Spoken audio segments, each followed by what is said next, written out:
Hello and welcome. I'm Tom Oppenheim, and I'm the artistic director of the Stella Adler Center for the Arts. And this is such an incredibly exciting event for us.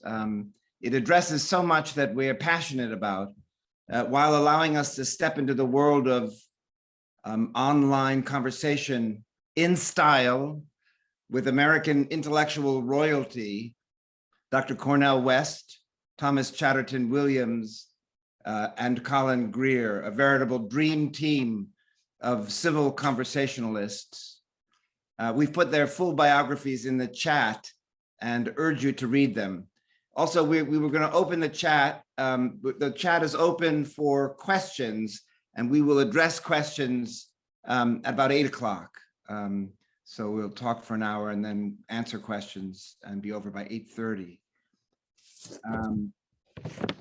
I just wanted to frame this event. The idea for this conversation came from an effort to create a stimulating Chekhov intensive, of which this is a summer program here at Adler, and this is part of it, in spite of the fact that it's fall. And also in response to Dr. West describing himself as a Chekovian Christian, asserting that what sits at the center of Chekhov is absolute condemnation of no one. This powerfully resonates with an ancient principle of acting and of theater. You can't demonize a character you play, even if that character is, to quote Dr. West, a gangster. Instead, you must love them. This idea cuts right to the heart of the studio's deepest convictions about what it means to be an actor and a human being, and to our deepest hopes for the healing theater might offer a polarized world. Cornel, a tireless fighter for justice, offers redemptive, if blues inflicted hope in the face of atrocity, a hope, it seems to me, which sits also at the heart of theater at its best. I find that same hope in the work of Thomas Chatterton Williams. Thomas's tenacious efforts to envision a world which transcends race and therefore racism contains, it seems to me, a radically redemptive vision of humanity. Though Thomas primarily writes memoir and essay, I read him as a poet-philosopher that unveils both himself and us, and thereby reveals vast areas of potential existential and communal freedom, which lights the way for a desired way forward. Colin Greer is the ideal person to facilitate this conversation, not only because of the vital community work he does as the president of the New World Foundation, but also because he's a wonderful poet and playwright in his own right. Among his plays is one called Imagining Heschel, about the great Jewish thinker, Rabbi Abraham Joshua Heschel. In a monologue from the top of that show, Heschel, talking to his students, tells of a neighbor he often sees in his building who greets him with, "Good morning, Alan." Heschel continues, by now I actually look forward to him and to being called Alan. Why? Because I feel a certain freedom when he calls me Alan. For a few seconds, I am free of the identity I carry with me as Abraham.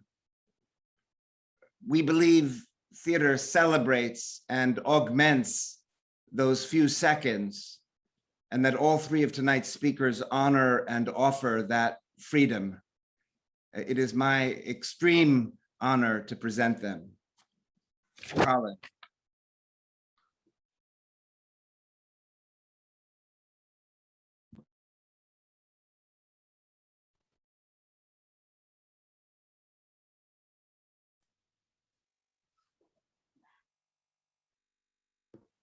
I think you might need to unmute. I'm Colin. doing it, just so slow to move my finger. Sorry. Okay. Hi.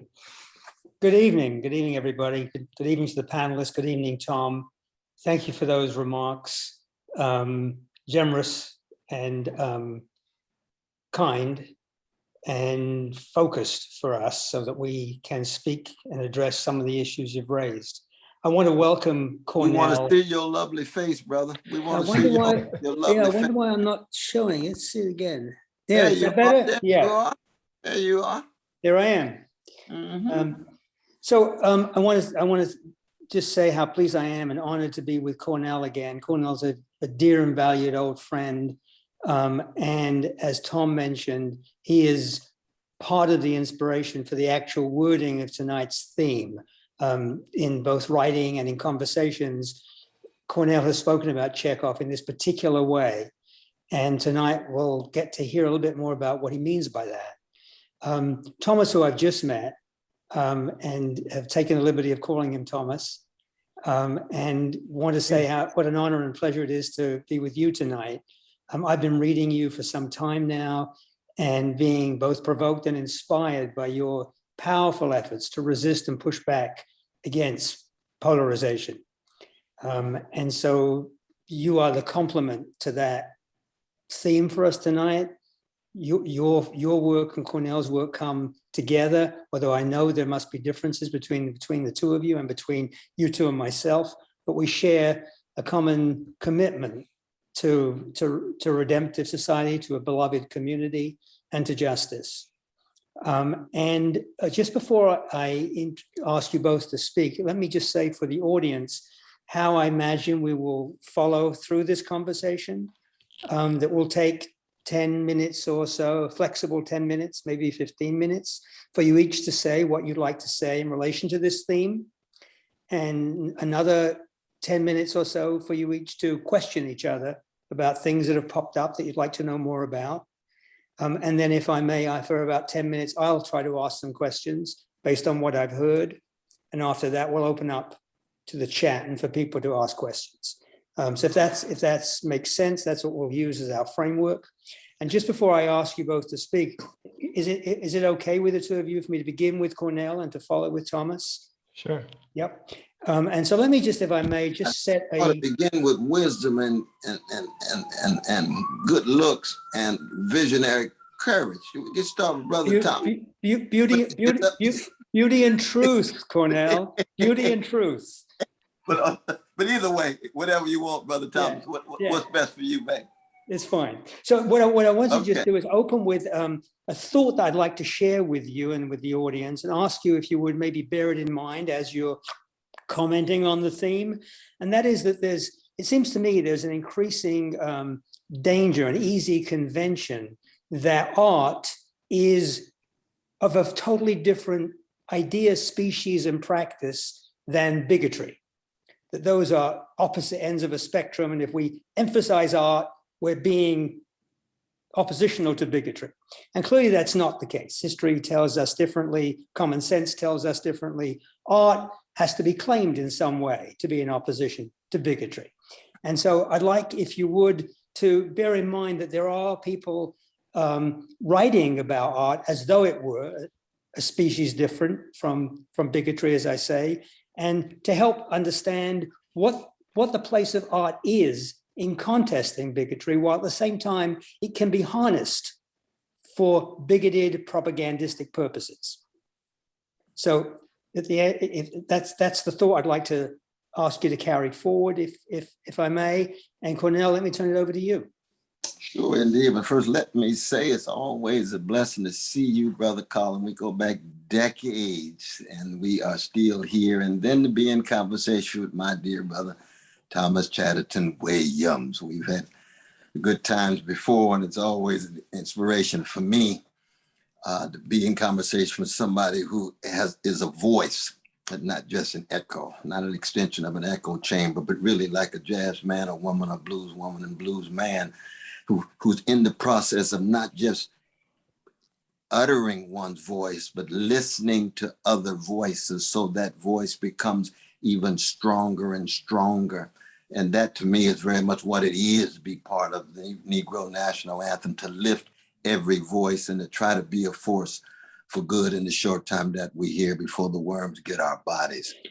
I do want to acknowledge Brother Tom too, though. I mean, Brother Oppenheimer, you know, he's a special brother. He's a jewel and a gem. It's not just Stella Adler in him, towering grandmother of his, who is an institution in American culture, American arts, and American theater. Her two volumes on the towering figures of modern theater and American theater are probably the best thing that we have from the inside as an actress and a writer.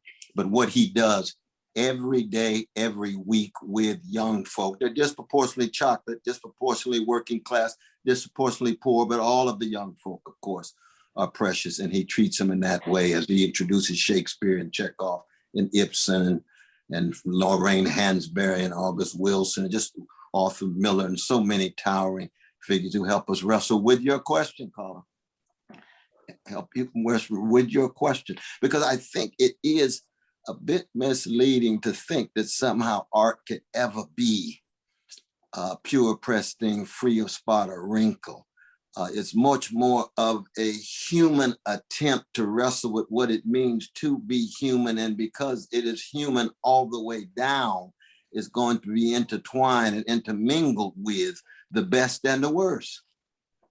Celine is anti-Jewish in a profound way, even though his language is crucial. Wagner's music is deep in a significant way, even though he's deeply anti-Jewish. And you got white supremacist artists who are powerful. The great Faulkner himself, he's one of the few towering figures who sits in some ways in a stratosphere all of his own in the history of modern literature. And the racism is there, but at the same time, the wrestling with what it means to be human is there. So, and it's true for each and every one of us. You know, there is a civil war going on the battlefield of each and one of our own souls.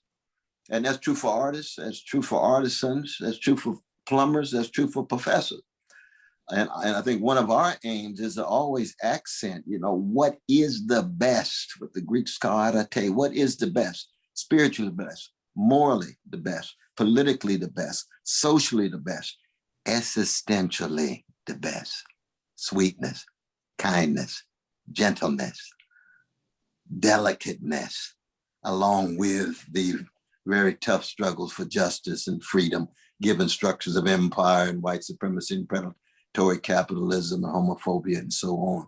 I mean, what is to me most important these days, and I take it right back to Brother Thomas, and it's a salute really to his father and his mother, the precious Brother Clarence and Sister Kathleen, that he has been shaped in such a way. And by shaped, I mean raised, reared, exposed, oriented, and cultivated in such a way that integrity, honesty, decency, generosity sit at the very center of how one undergoes one's own soul formation. And what art does at its best is try to convince us to be courageous enough to opt for the process of questing toward integrity, honesty, decency, generosity. No religious tradition has a monopoly on that. No secular tradition has a monopoly on that. You're going to be Heschel, Judaism, bell hooks, Buddhism, Ambedkar, Buddhism coming out of Hinduism. You're going to have Shakespeare. Nobody knows what he really believed.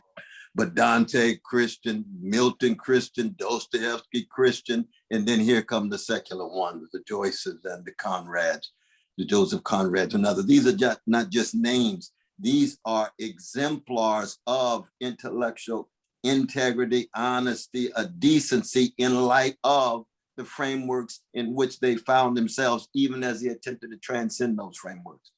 And what you said about Brother Thomas's work is very important. We all come in with certain frameworks, certain lens to which we view the world. But the question is, can we take seriously what Henry James wrote to Robert Louis Stevenson the same year that Chekhov's great play, Three Sisters, was being produced. That's January 1901, the first year of the 20th century, the greatest play of the 20th century, Three Sisters. And Henry James writes to Robert Louis Stevenson, no theory is kind to us that cheats us of seeing. No theory is kind to us that cheats us of seeing. Of course, I would add the same thing, that cheats us of feeling deeply in terms of empathy and compassion for others, no matter who they are, across race, gender, sexual orientation, national identity, and then cheats us of engaging in courageous action. You see, so it's seeing, feeling, acting deeply, wisely, compassionately, with a sense of humor, be able to laugh at ourselves, with self-criticism, not self-righteousness, and most importantly, to be open enough to each other's voices so that our own voices can become stronger forces for truth and beauty and goodness, and in my own case as a Christian, for the holy. Let me stop there and turn it over to my dear brother. Well, it's tough to follow that, but I was recently this summer in Athens for the first time in Greece, and with my daughter, my 7-year-old daughter. And at some point I realized that there was something I had to do. And I really appreciate the shout out you gave to my father and my mother. When I was in Athens, I realized that I needed to go pay homage to the architectural ruins of Plato's Academy, because I had grown up with this kind of foundational myth in my home that, my father was a Black boy born in the segregated South in the 1930s. In certain circumstances, Jose Ortega y Gasset, I am myself and my circumstances. He had a certain set of circumstances, but he was very fortunate as a small boy to stumble upon Will Durant's Story of Philosophy and to glimpse in it an image of Socrates that struck something within him that allowed him to realize that he could also be something in addition to his circumstances. And what was going to be the thing that unloosed whatever it was that was the spark inside of him that would allow him to transcend what he was born into, it was going to be a kind of artistic or philosophical or intellectual communion with others, and others who had been born into different circumstances than his own, but also participated in this universal human thing that art unlocks.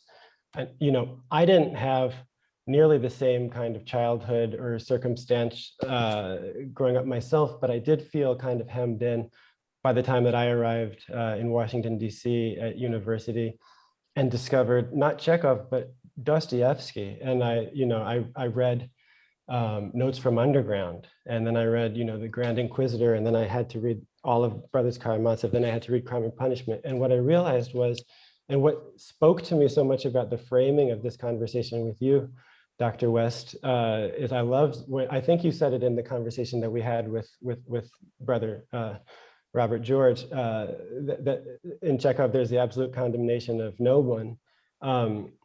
Dostoevsky was an anti-Semite, and he really had some pretty reprehensible views about Africans and Blacks too.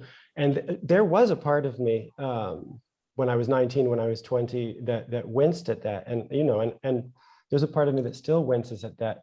But had I allowed myself to condemn him or to take Colin's prompt to put art and bigotry on some type of binary where the artist must be entirely pure in order for me to engage his art, then I think that I would have missed some fundamental insights that he allowed me to glimpse about myself. There were things that I read in the Brothers Karamazov that penetrated more deeply for my sense of who I am and what the world means to me than anybody who I had encountered up to that point who necessarily looked like me or came from where I came from. And so I think that a kind of rigid need to cordon myself off from the impure would have denied me. It's like what Ralph Ellison said, it would be mistaking the tree of race or the tree of bigotry for the entire forest of art. And, I do worry, and some of my work lately has been concerned with the fact that I think that maybe if I were 20 now, I wouldn't actually be able to overcome the impulse to block Dostoevsky, to not allow him to participate in my sense of self because he had in some ways he had failed to live up to certain standards that I now, knowing what I know in the year 2021, would like people to live up to, if that makes sense. So, this conversation in so many ways, it's something that I think about all the time, both personally and in terms of the wider work I try to do. And for me, the purpose of art is always more than to perform a kind of purity or to perform a kind of politics. It's to allow us all to get outside of our own backyards and to step into the human community. Thanks. Can I just ask you both, before I invite you to speak to each other more directly, can you say a few words about theater as an art form in relation to what you're thinking about art? Cornel? Yes. I think it's so much to reflect on, Brother Thomas's talk about Socrates and Plato's Socrates, Xenophon's Socrates, his critical energy, which is never to be confused with absolute condemnation, so that any artist can be deeply interrogated, deeply criticized and scrutinized. But there's still going to be, if they're great artists, some insights about what it means to be human that you never want to lose sight of, even as you're honest and candid about what their shortcomings are. Because any form of seeing means there's going to be a splinter in the eye. Adorno talked about the splinter in one's eye is the biggest magnifying glass. And he's right about that. And of course, that comes from a Palestinian Jew named Jesus in the biblical text.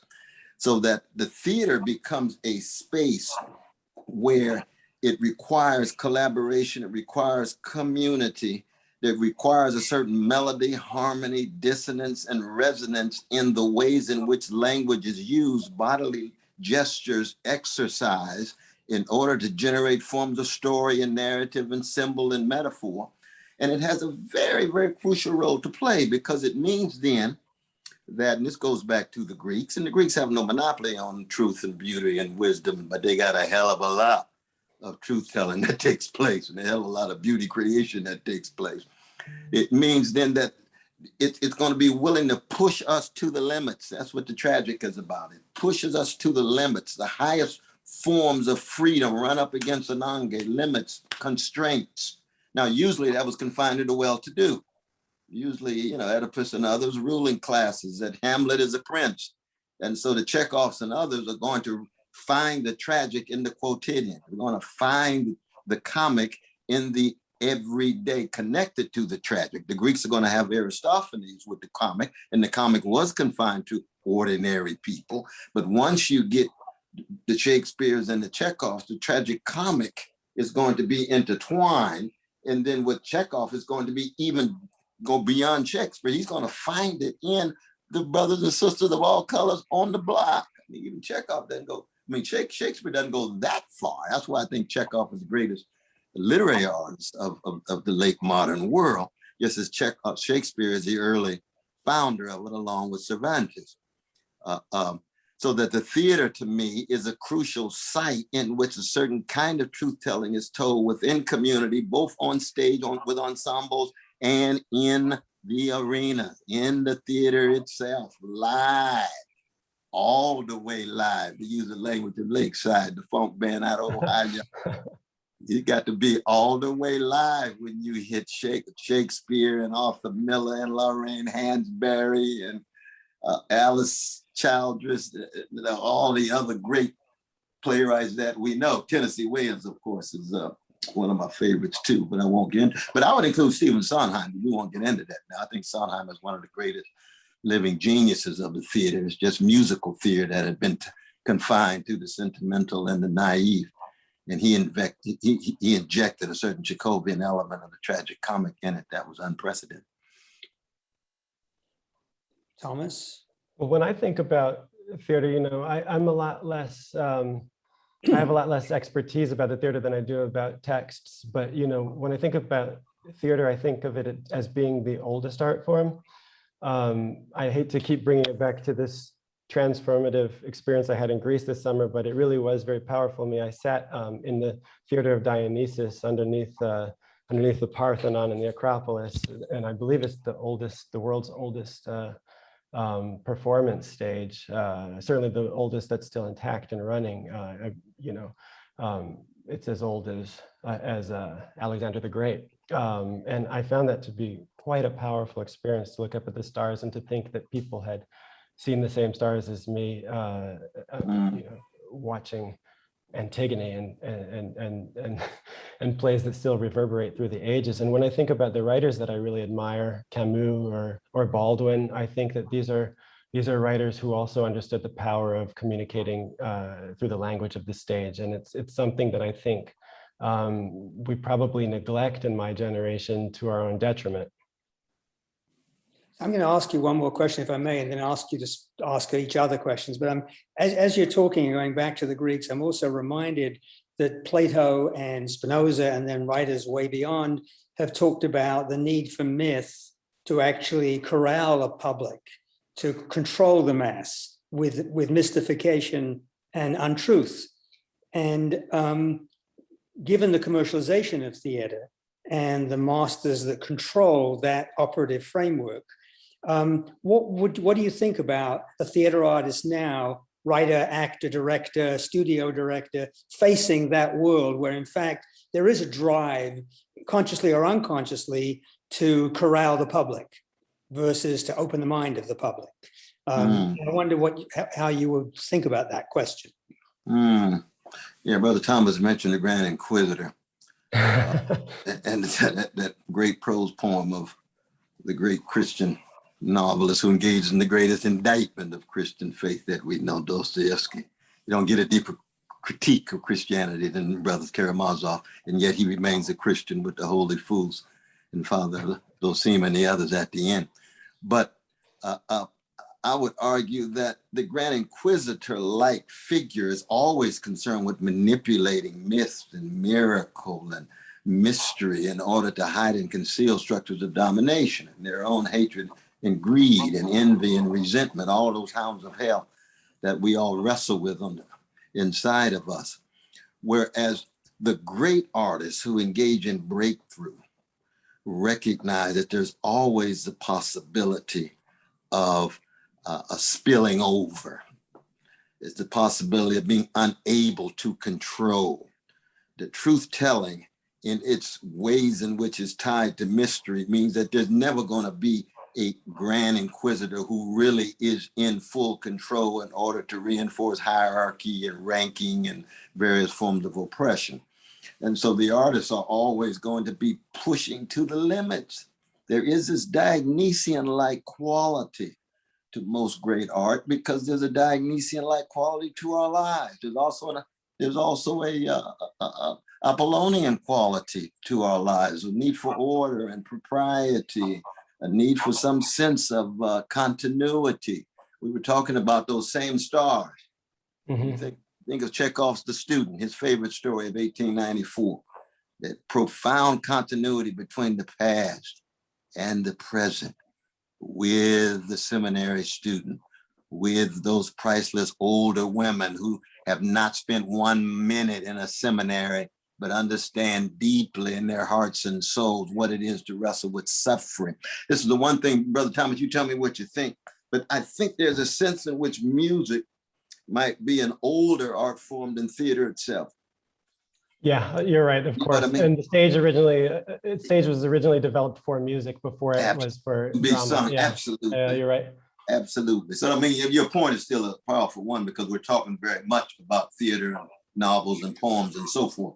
But, when Vico begins his genealogy of humando, those who are undergoing burial, human beings, he begins with the objectification of grief and suffering and pain.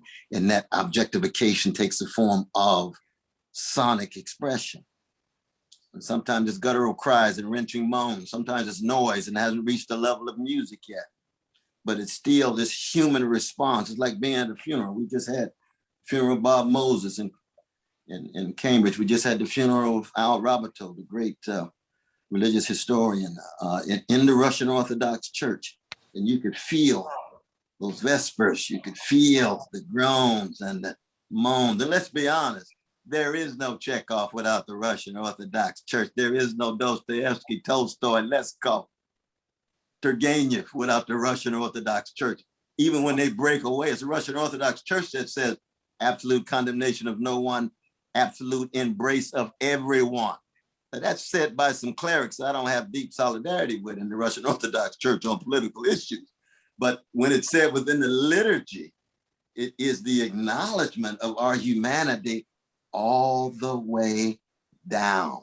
Cruciform, Christocentric, with that Palestinian Jew on the cross, nailed on that cross, and with the slight possibility that the long Saturday will not end, that the death of God will be perennial, and we won't be surprised by joy and surprised by hope that Easter morning. That's much more Russian Orthodox than it is Catholic, let alone we more impoverished Protestants. Thomas, try to follow that. It's going to be tough, but you know, when you talk about corralling masses for good or bad, I think that, you know, in the era that we find ourselves, the theater and art forms such as that are the novel, textual ways of interacting are important, but I see looming over all of this the kind of dystopian social media sphere that does more than anything else, I think, to corral masses and to move myths through it and to harness emotions for better or worse. And so I think there's a kind of good fight that that those of us who care about art, who care about text, who care about stage and drama, we're involved in a very important battle for you know, I don't want to exaggerate, but I think in some ways we're involved in a struggle for what remains human in us and for that continuity with the human soul that's been around. And I think that we're up against extraordinary technological odds that that have algorithmic purposes that are not always in tune with the human. So the theater is a kind of, perhaps it's a kind of refuge. Thanks. So could I ask you now if you would talk to each other directly, what kinds of things, based on what you're hearing today, what you've read of each other, previous conversations you've had with each other, what would you like to know from each other around these general themes? May I flip the order and just start with a question, just a very basic, I just want to know how you first came across Chekhov and fell in love with his writing, because I think so many people think of your politics or think of your philosophy, but this literary side of you, I mean, how did you encounter Chekhov? No, it's a wonderful question. You know, it's amazing that your beloved father would invoke Will Durant, because Will Durant's Story of Philosophy was the first text I read. What, really? My philosophical thinking. I got a copy of it right over here, way back in the 1960s. I can show you the red and the white and the gray and so forth. And you know what I'm talking about, your father and mother. Yeah. You know what I'm talking about, that text. But that was a little bookmobile way out the chocolate side of Sacramento, a little ghetto out there, where I would read all the little books in the bookmobile over and over again. And I must have read that thing 6 or 7 times. When I got to Harvard, I thought I was on the cutting edge because I'd read it so many times. And then John Rawls and company told me, well, you know, that's not really philosophy. That's middlebrow reflection, reportage of certain figures. That's not real philosophy. I said, okay, all right. I'm willing to be acculturated into the profession. That's fine. But no, it was Chekhov that spoke to me, because from that bookmobile, I read Kierkegaard. And Kierkegaard was the first philosopher who really seized my imagination, my soul, my mind, my heart, and the wrestling with the lived experience of the absurd, the lived experience of groundlessness, the lived experience of trying to sustain oneself and persevere when one often felt as if one's foundation felt like pudding.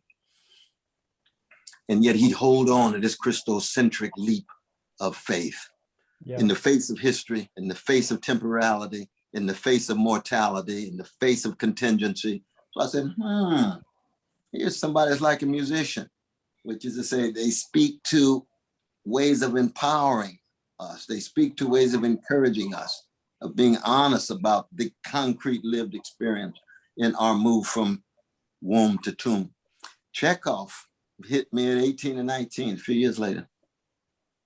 I said, now here's somebody who he could have read closely works of love by Kierkegaard and accepted the Christian conceptions of compassion while rejecting Christian conclusions. He was the one who would go to church and shed tears and looking at the passion of Jesus and saying, it's too beautiful to be true. I'm a Darwinian. I'm a medical doctor.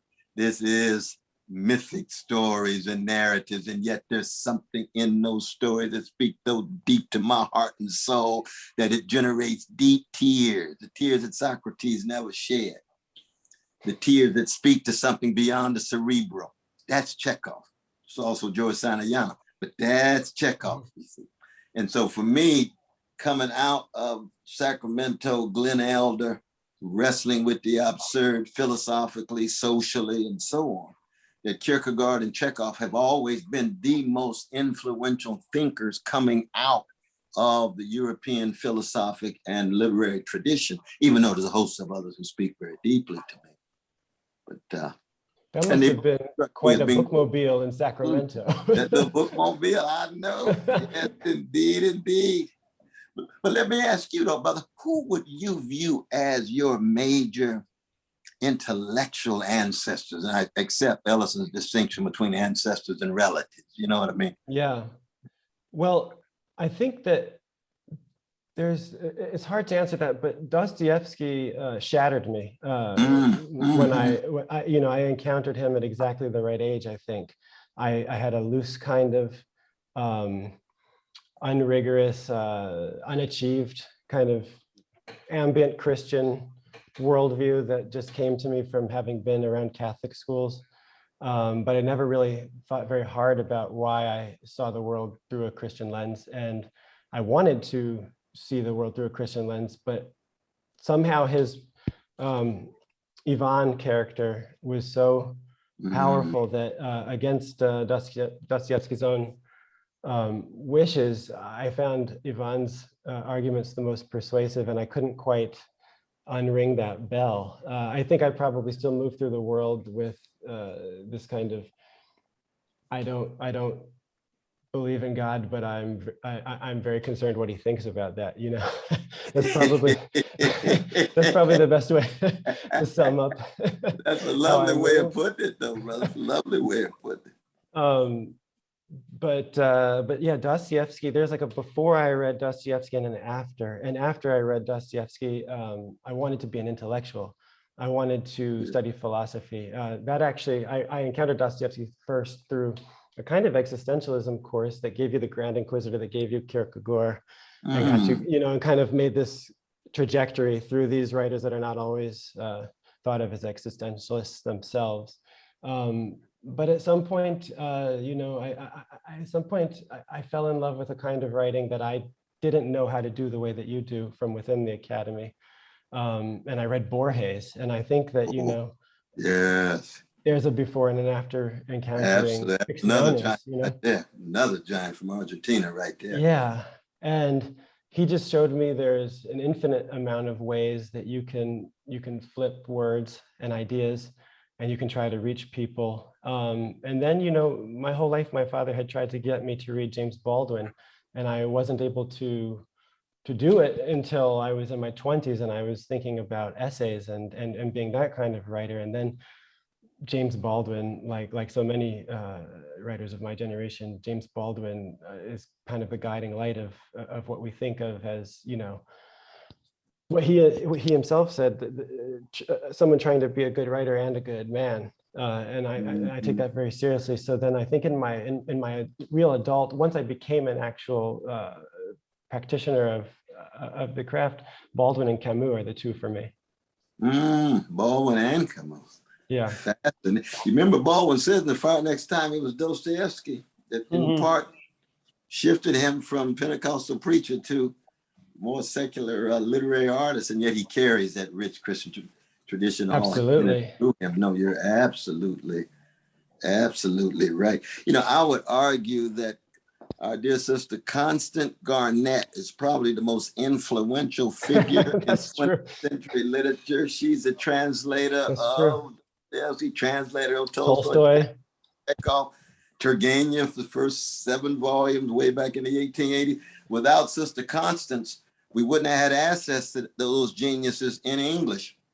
You wouldn't have Ellison reading Crime and Punishment. That's right. Wouldn't have Richard Wright, right? And Man Who Lived Underground, going back to the notes of 1864 of the Dostoyevsky and a host of others too. So we thank Constance, not to say her translations are,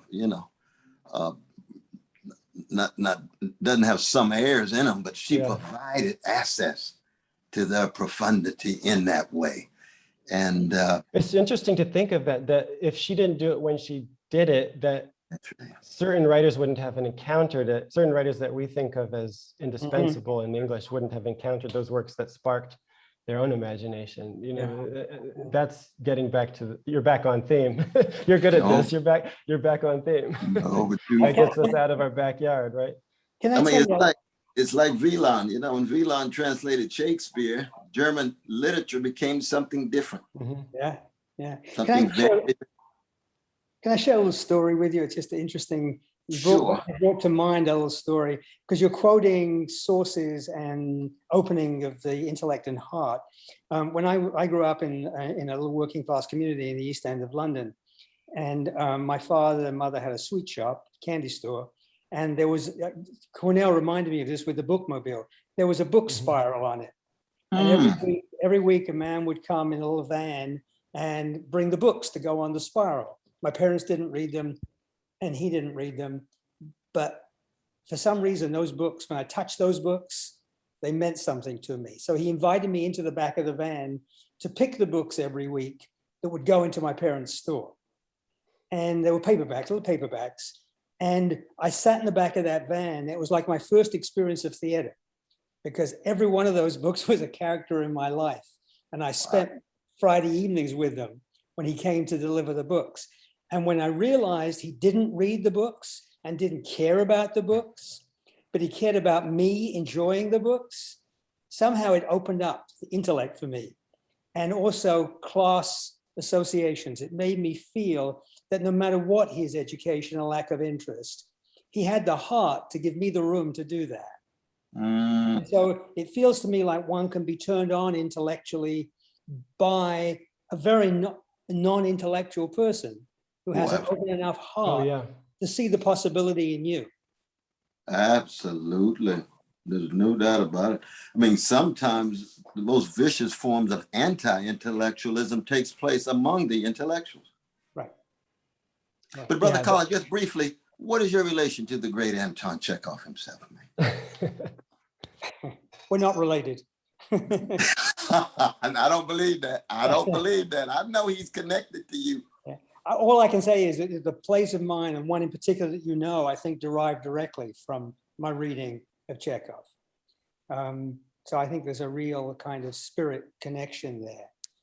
I wanted to ask you about another writer that for some reason came to mind as I'm listening to you both speak, and that's Dante. So as I'm listening to you, do you think that there is in fact a spiritual logic to going through the books from hell to purgatory to paradise? Is that a route we need to take? Does art have a role in taking us on that journey? In my encounter with the Divine Comedy in college, and I think this was many of my classmates' experience too, it was only really the Inferno that gripped us. And I think that says something about both the strengths and limitations of the artistic endeavor, that there's something about representing paradise that doesn't quite work, and there's something about representing the Inferno that works exquisitely well and that excites the imagination, the conscience, our hopes and fears on so many levels. But I would defer to Dr. West on this. Is that a completely nonsensical reading of the matter? No, I think you're right about that. I think T.S. Eliot's great essay on Dante is one of the crucial starting points. the ways in which the earthy, which is say the funky, or what Samuel Beckett would call the mess, human beings in space and time, tied to the grotesque, the eccentric, the disfigured, which is in all of us are in some ways on that continuum. That's what makes our humanity something that is a modality of other people's humanity, no matter how gangster like they are, no matter how gangster less gangster we are. I think there's a gangster in all of us. Just depends on what kind of potential. I mean, Trump's got more than manifested more, but we're still on a human continuum. But then there's the visionary, you know, the stars that's at the end of each part. You know, you're looking to something broader. You know, this city of God in Augustine's language, or the paradiso in Dante's language, coming out of his particular moment of Catholicism mediated by Aquinas. But more than anything else, and this is where Eric Albach is probably the greatest student of Dante, the author of Mimesis of 1947, but the early work on Dante, where you actually get this sense of historicity being at the center of who we are, that we're shaped by the circumstances. Back to Jose Ortega and others. We're shaped by circumstances not of our own choosing. That's the language of Karl Marx. But we can somehow wrestle with it, try to see it for what it is, transcendent, but every form of transcendence will always carry with it latent elements of the things you transcend. Just like whatever you critique, the object of criticism, some element of that object of criticism will be a part of your critique. Why? Because we human beings don't start with clean slates. There's just no such thing. And Dante understood that. That's why he begins in media, right? It begins right in the middle, always already. It's like a Thomas Hardy novel, you know. Lay out the nice natural harmonies and cycles of the heath, and then here comes trouble.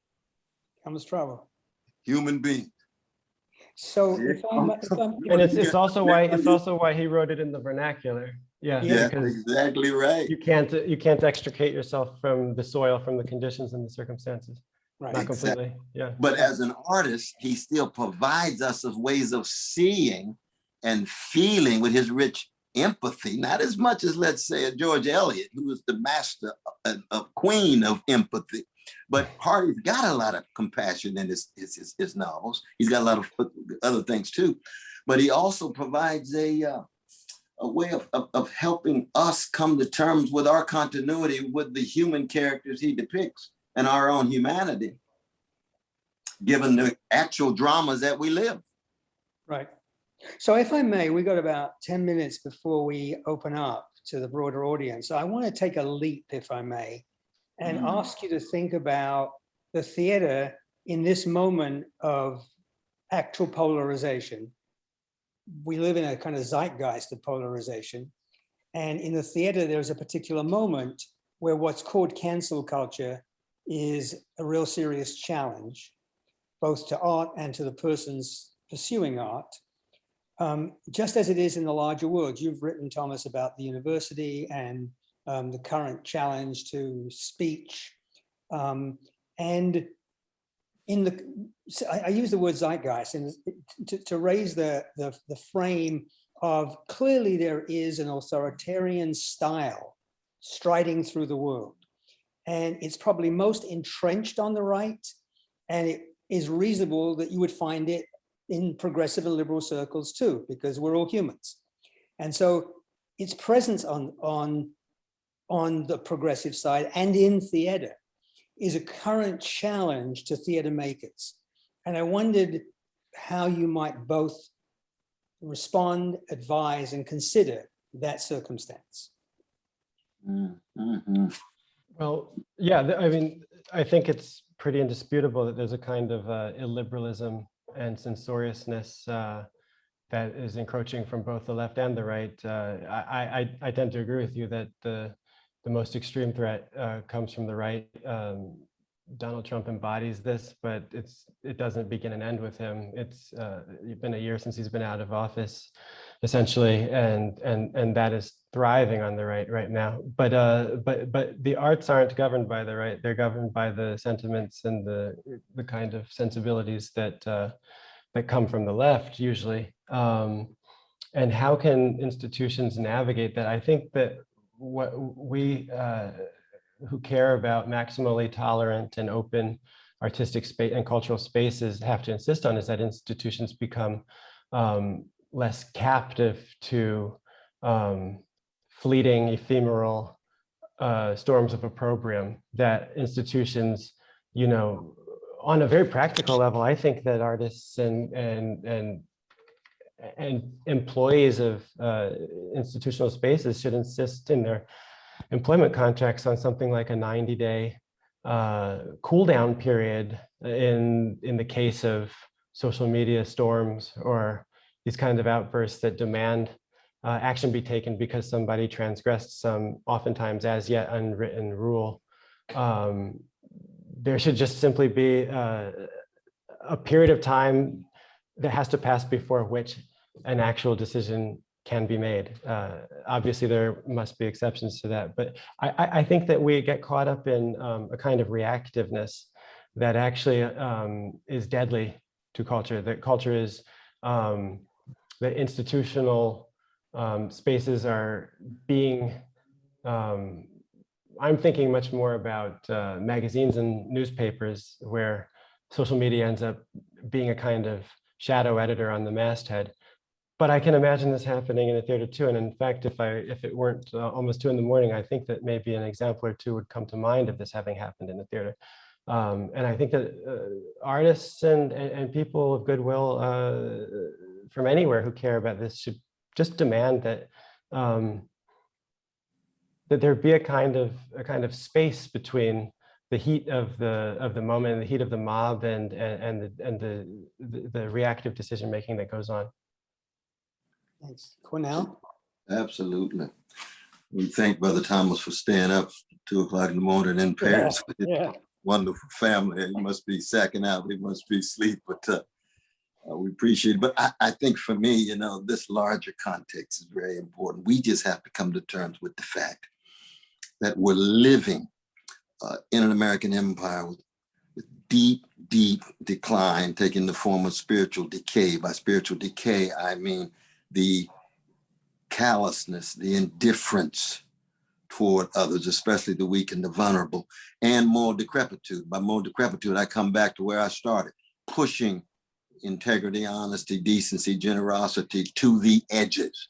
And in such a moment, you get massive distrust, massive desperation, massive paranoia, massive suspicion of others. And that's the backdrop for not just the polarization, but the gangsterization. Because there's a difference between just being polarized. America's always been a highly polarized society. And we've always had gangsterized presences. But when you have a whole empire that is commodified, everybody's up for sale. Everything is up for sale, which means when the market takes over as the dominant way of life, it becomes survival of the slickest. It becomes the 11th commandment, thou shalt not get caught. You get over by any means. So the professional, in the professional managerial class, you get the obsession with ranking and titles and prizes because it helps your career. It provides new opportunities. And the only way in which people measure themselves is not by non-market values in terms of integrity, honesty, decency, service to others, sacrifice, and emptying oneself, which are values one finds in great art. That's what Shakespeare is about, is art versus empire, whatever his religious beliefs were. Chekhov is the same way. Coltrane's the same way. It cuts across the board. Soyenka's the same way. Achibi's the same way. They're dealing with something deeply human. But we're at a moment in which the American empire, which has Americanized the whole world, even though you got the Chinese empire limping along with its authoritarian sensibilities, but market-driven activities. And we just have to be honest, this is what it's like to live at this particular time.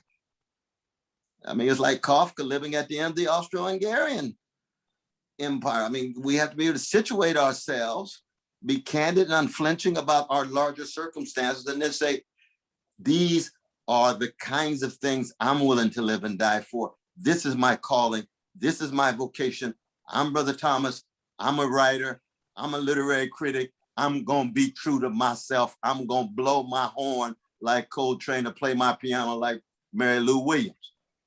And whatever comes out, comes out. And whatever comes out, criticism. You know, of course you're going to be open to criticism, but you're working out your calling. And the calling is not reduced to career. Your vocation is not just reduced to profession. And all of us must survive in terms of money, but the money is not going to be a golden calf. The money is not going to be idolatrous. It's not going to suck out of you what is most precious inside of you. This is where we get the greatest play in the history of the American Empire, The Iceman Cometh by our Irish brother, Eugene O'Neill. What does it profit a nation, a person, to gain the whole world and lose its soul? And O'Neill's about as Christian as I am Norwegian in terms of dogmatic identification.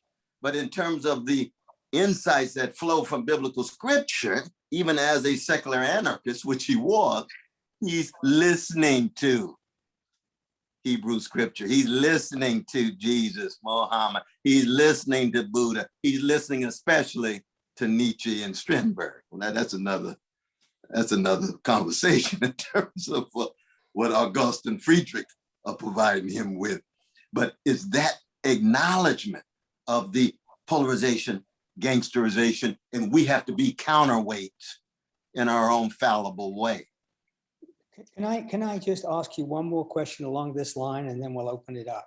Because I'd like you to think, if I may ask you, about the people, the actual individuals. So we're talking abstractly about zeitgeist and the time we're living in, and also the trajectory of American empire in decay.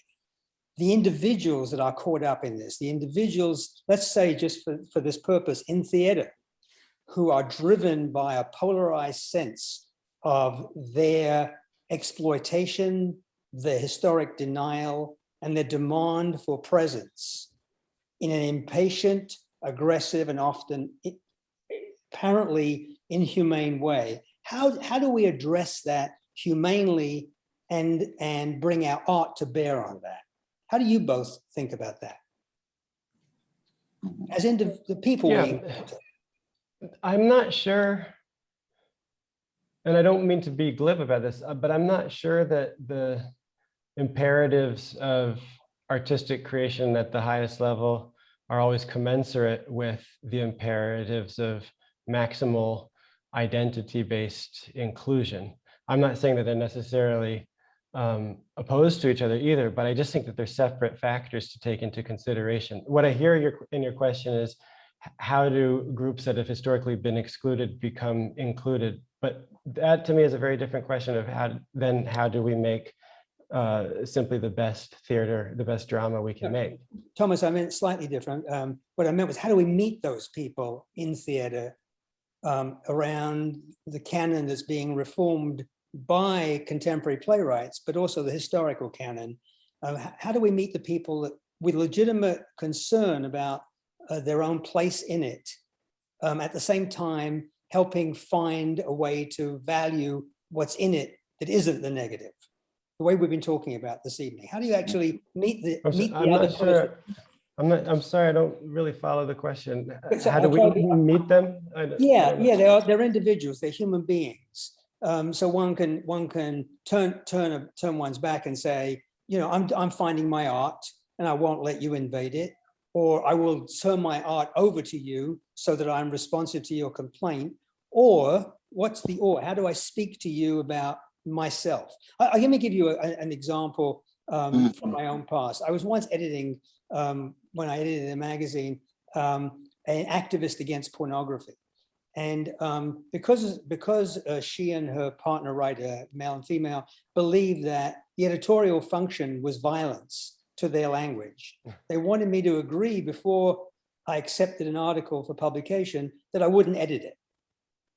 And that's a pretty interesting demand. And I took the position that my job as an artist in this magazine world is to be an editor, and I won't be discounted. I won't be turned into invisibility. And we worked it out. But I'm just wondering, that came sort of spontaneously to me in that moment. But what can we carry forward as lessons to meet real people whose complaint we want to be respectful of, but not be controlled by? I think that my initial response is the response that seems true to me, which is that these are just separate realms of concern. I really guess in that way, Ralph Ellison is a profound influence on me. I think that questions of meeting people with specific social justice claims are not necessarily the questions that art asks. These are, or that artistic creative processes ask. I don't mean that they have to be mutually exclusive. Sometimes they overlap beautifully, but I don't know that you can go in programmatically thinking about art making in this way and come out with anything resembling artistic creation at the highest level. I mean, this was what Albert Murray was interested in. This is what Harold Cruz was talking about. I just don't know that also, you know, representation, and what I think you're saying with meeting, I think this is what our conversation is really about, is, you know, I think I met somebody who wasn't even from the same century as I am in a more profound way than necessarily somebody who comes from my neighborhood or looks like me. So I think that they're separate questions, but not to say that the social justice element is not important or it doesn't matter, doesn't need to be thought through, but it might not be able to be thought through on the artistic plane, and you come out with art. Yeah, thanks. Cornel?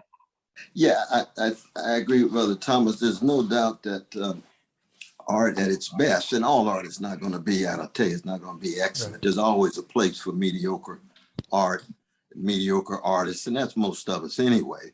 But we have to just know what the standards are. See, that's the difference. That's important, exactly. Gangsters don't know what the standards are. Hypocrites, you know, recognize that vice pays a tribute to virtue. By knowing what virtue is, it just violates it. Well, they still got standards. See, when you move the gangster zones of Trump and the others, and there's neoliberal gangsters, there's conservative gangsters, there's fascist gangsters, the worst.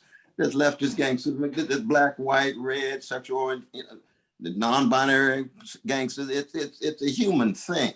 Right? But when you're talking about art at its highest level, you're talking about a variety of different layers, dimensions, registers. And the political register is a part of the human condition. There's no doubt about that. But it's not the only one.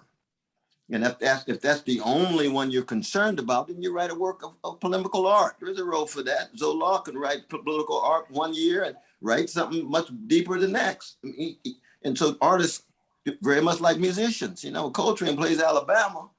It's full of all the richness of humanity, but it's a polemical point. That's different than Love Supreme. That's going to be different than After the Rain. That's different than Giant Steps.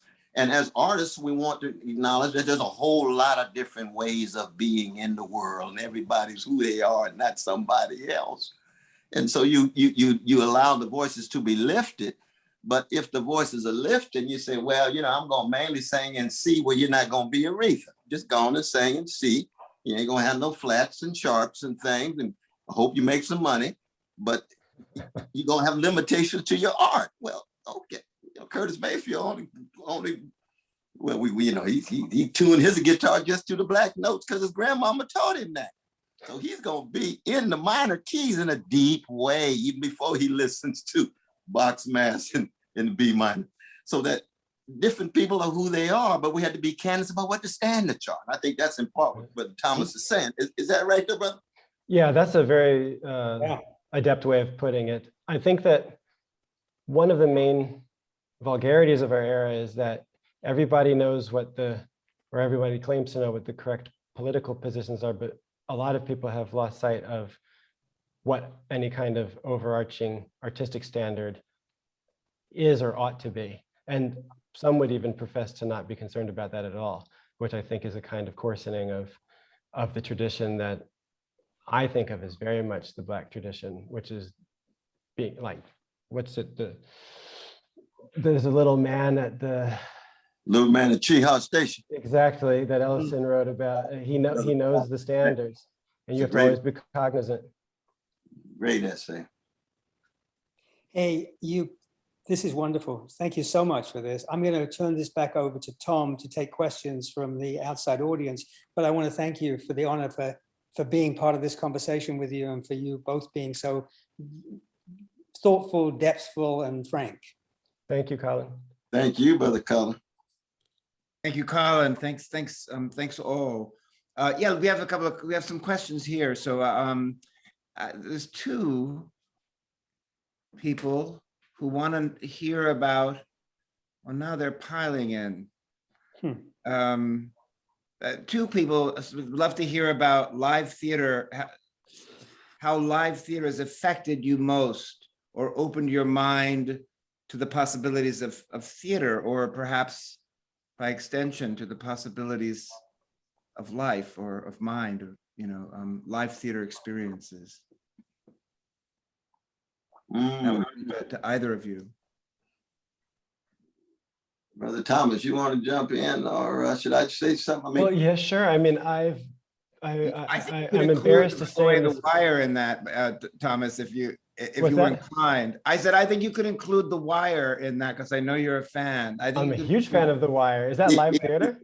I think you can include that, because you've been over there a little while. I don't know if you've been to live theater. I did. I mean, prior to the pandemic, the last show I saw was Daryl Pinckney and Robert Wilson, their play with Isabelle Huppert. Whenever I see live theater, I'm kind of profoundly aware of my own limitations, my limitations of oratory, my limitations of memorization, and I'm just kind of in awe of an art form that I have no access to. I have even less access to it than music, perhaps. But I don't have an extraordinary amount of experience with the live theater, so I'm not sure if Brother West has more than me. Well, I put in so many more years in terms of just sheer time, though, brother, that I've had a chance to go to the theater for so long. But no, I really began by being shaped with the live drama in the Black church, in Shiloh Baptist Church. We define drama the way Eric Bentley does, of conflict emotionally felt and conflict reflected upon, so that the emotional impact of conflict is something that's both thought about, enacted, and embodied. Then in the Black church itself, there's just such powerful drama with zest and joy and sorrow. And church at its best doesn't wear a mask. It's not posing and posturing.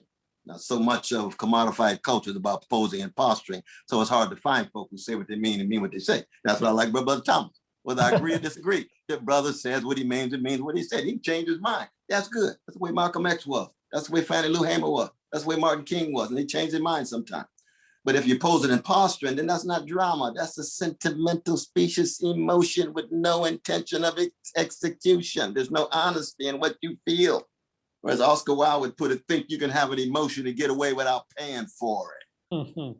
See, that's a playwright right there, our Irish gay brother, Oscar Wilde, you see.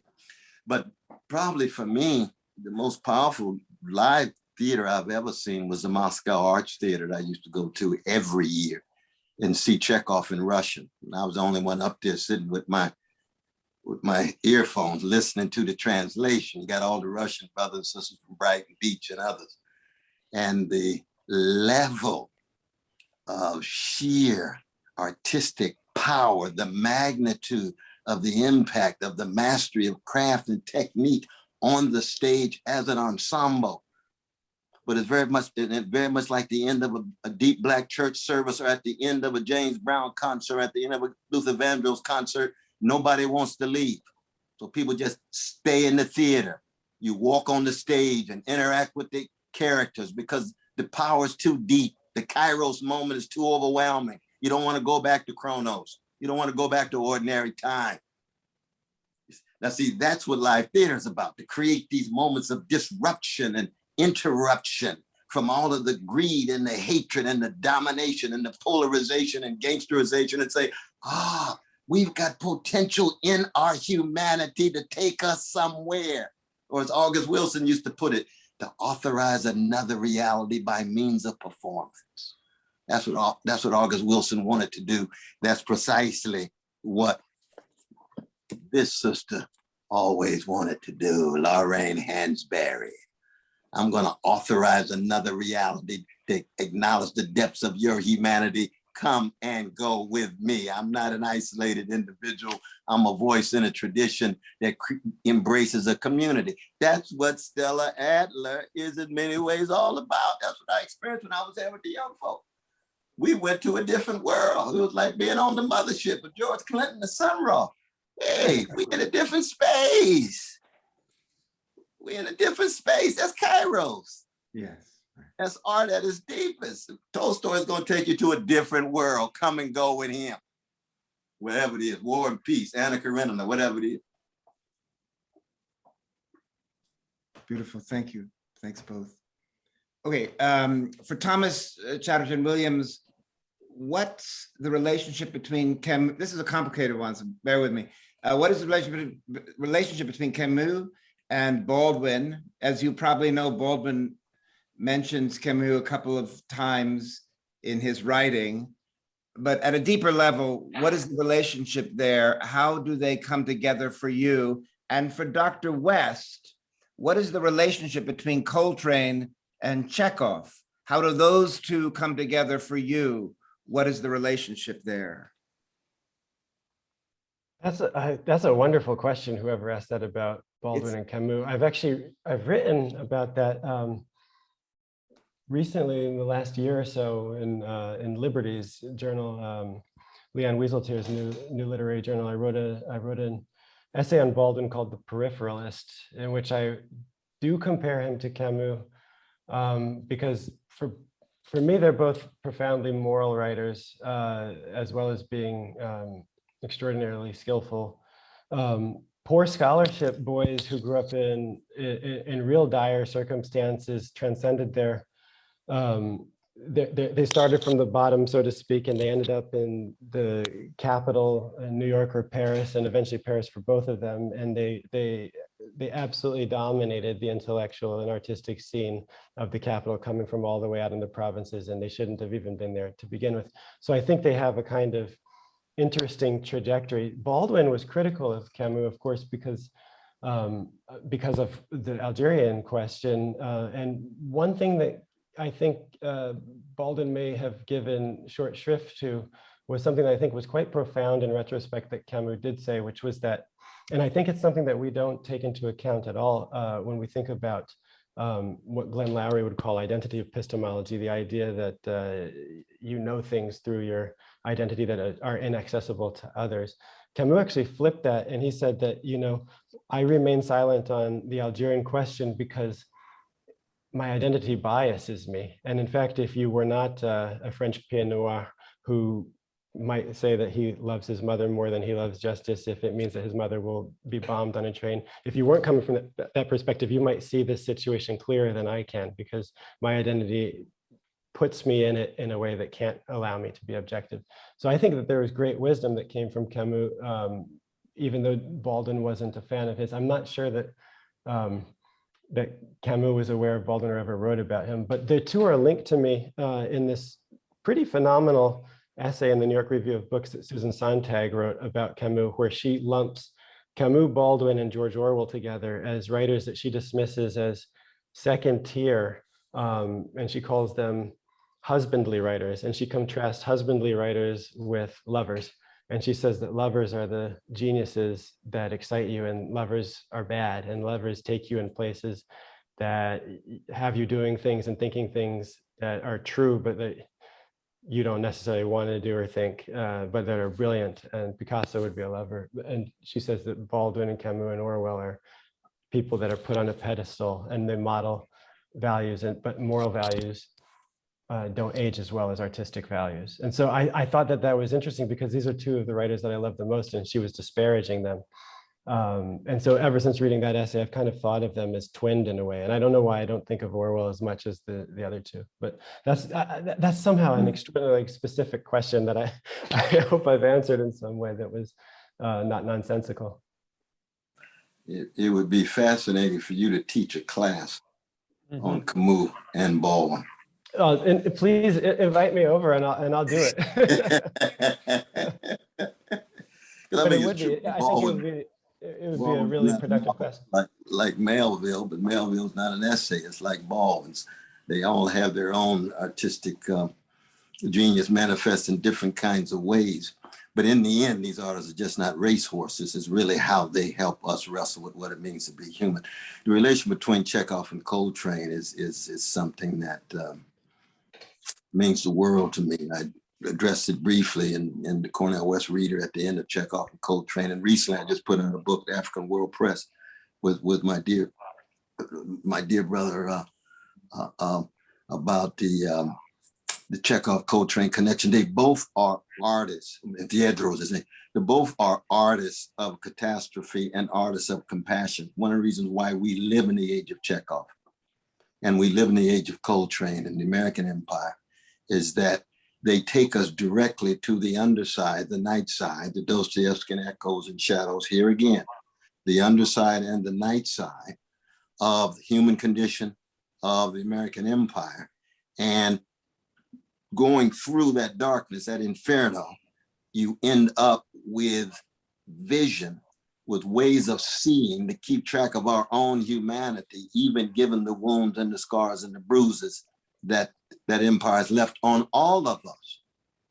Now, some is much more vicious than others. Indigenous peoples and Black folk and working poor folk, they've got deeper structural wounds than the middle classes. But the middle classes still have their wounds and they still have their own catastrophes in everyday life. And Coltrane is able to embrace that. Now, Coltrane doesn't have the sense of the comic, so that the levels of incongruity, the levels of contradiction are not as salient and visible, whereas Chekhov is a comic writer. He's a tragic comic writer. And therefore, you're not going to get these easy resolutions at the end, or the high notes at the end, or the fadeaway notes that you get in Coltrane. But Chekhov, at the end of Lady with a Lapdog, they think that they got a relationship. Hey, the challenges are just beginning.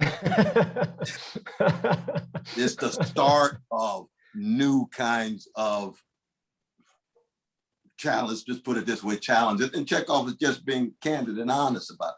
But both are love warriors. That's the crucial thing. They're both love warriors. And both are grandsons of slaves. That's but right. The position in no way dictates or determines where they go or end up. So he can hang out with a count called Leo, and yet his grandfather's a serf. That's Anton Chekhov. And he can be critical of the vicious anti-hatred in Russia, given a long tradition of anti-Jewish hatred in Russia. He can side with Dreyfus. He can lose his literary agent, Suverin, who was himself anti-Jewish and anti-Semitic. And Chekhov says, I'll pay that cost. Even if I make less money, how come? That's the kind of brother I choose to be. I'm Anton, not because I'm big and bad. I'm just trying to bear witness before the worms get my body. Here's my recent play and short story. And as a medical doctor, meet me at 12 o'clock for free services. The serfs who was, the ex-serfs who were still oppressed. That's Chekhov. Not because he's perfect. He got some problems, but he's more humane than most of the great artists of the 20th century. Great, thank you. Thanks both. Here's one from actually a student in our Chekhov intensive says, thank you for this deep and insightful discussion.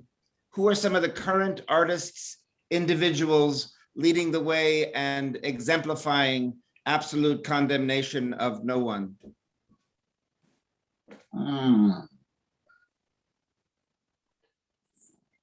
That's a good question.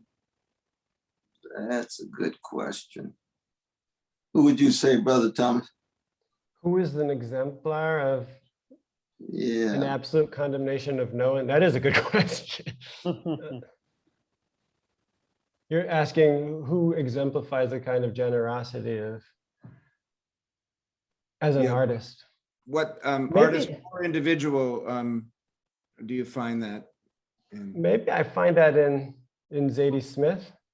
I find she has an expansive kind of interest in a variety of perspectives. I think she has her own views on identity and on the way it's expressed both artistically and polemically, but I think she engages and is less interested in proving right or wrong a position than in the experience of negotiating what this moment is like, what this era is like, what being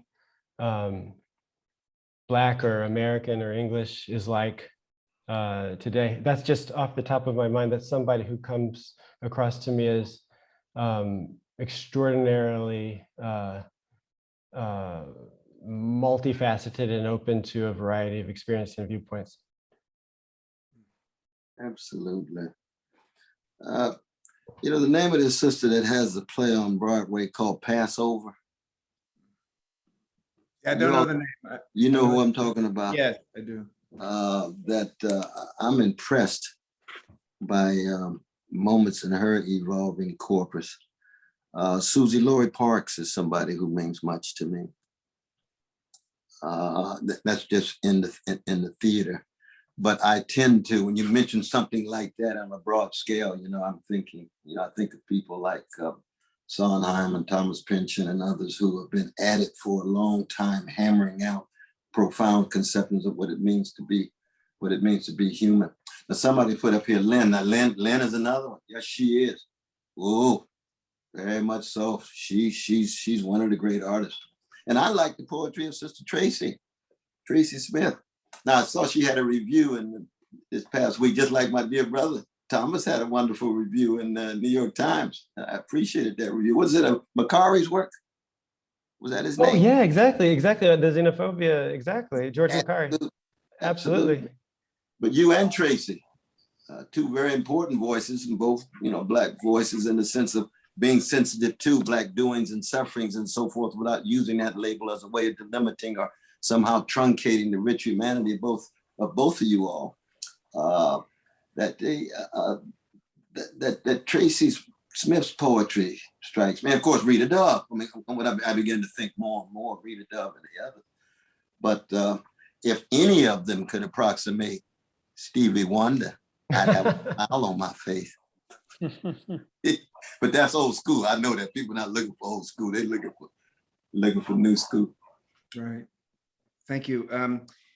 Here's one I think for you, Cornel. What does Chekhov mean to you in terms of representation on the stage? In the way that Chekhov is writing about Russians in the 19th, 20th century, how does that remain relevant to you and your philosophy? Oh, because my precious Russians are fellow human beings who, as they wrestle with their fears, insecurities, and anxieties, speak directly to my fears, insecurities, and anxieties. And so when I see Natasha and Three Sisters, I see greed, I see expansionism, I see coldness. I see that inside of myself. I try to kill it every day. Natasha, not so successful. Mm. When I see Marsha dressing in Black, I look at myself dressing in Black. How come, Marsha? I'm in mourning. How come, Brother West? I got my cemetery clothes on, I'm coffin ready. So that those Russians on the stage are as human as these brothers and sisters right here in Harlem, where I am on 110th Street. And Chekhov introduces me to their humanity, mediated with various literary techniques, mediated with Russian culture and all of its various customs and so forth. And Brother Thomas said the same thing about the fellow Greeks way back in classical antiquity. Antigone is my sister. Great. We have just one more. This is the longest one, but maybe it would help us get out of this glorious evening. It says that in our small ways as teachers, how do we fight against that spiritual decay and promote, encourage, foster young voices that feel the freedom to take risks and have the money as golden calf, not only as not only motivation and fuel to work, that money is not the only motivation and fuel to take risks. The person says, I feel like social media and so many aspects to the heat, add temperature that can be internal and external obstacles. And social media is an obstacle to connecting to deeper motivations to be a human being, to be an artist, to be a human being. I think.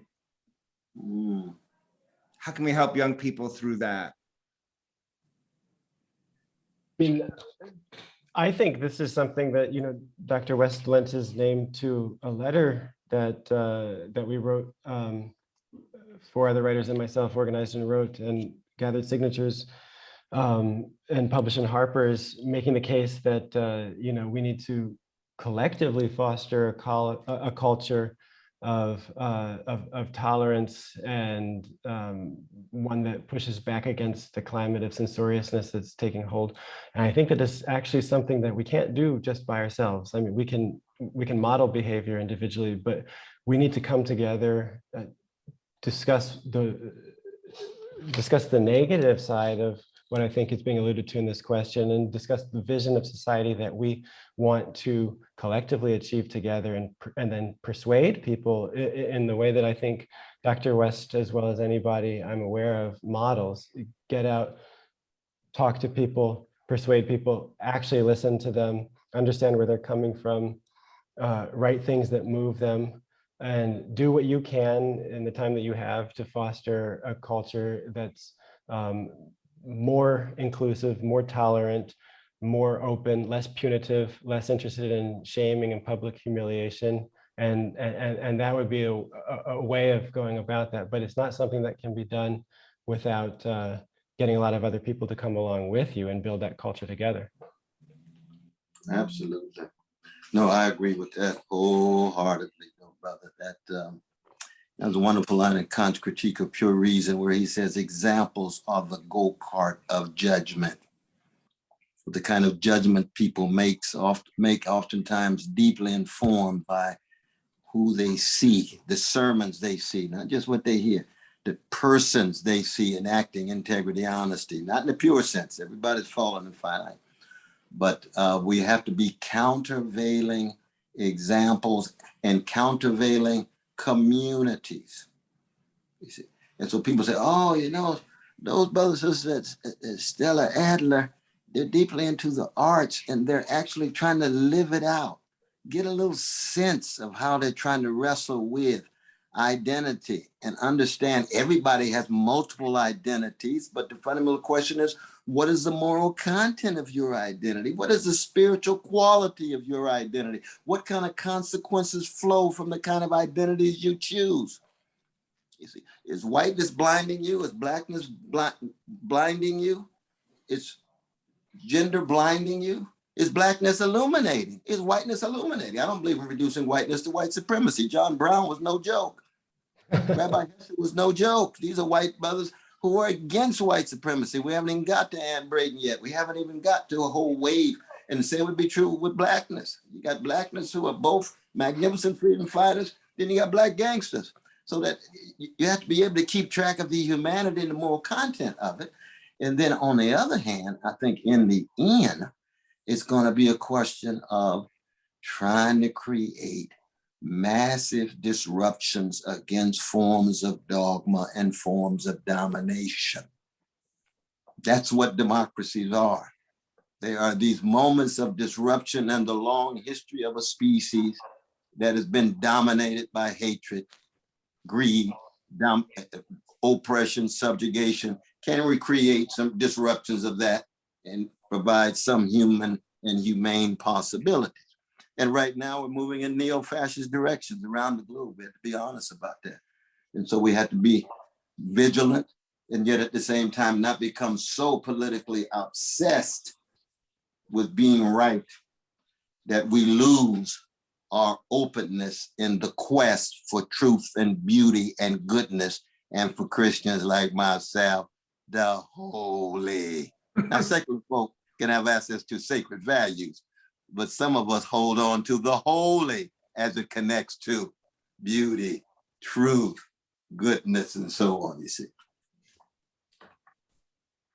Thank you so much. You can't end better than that. So Yes, perfect ending. Oh my Lord.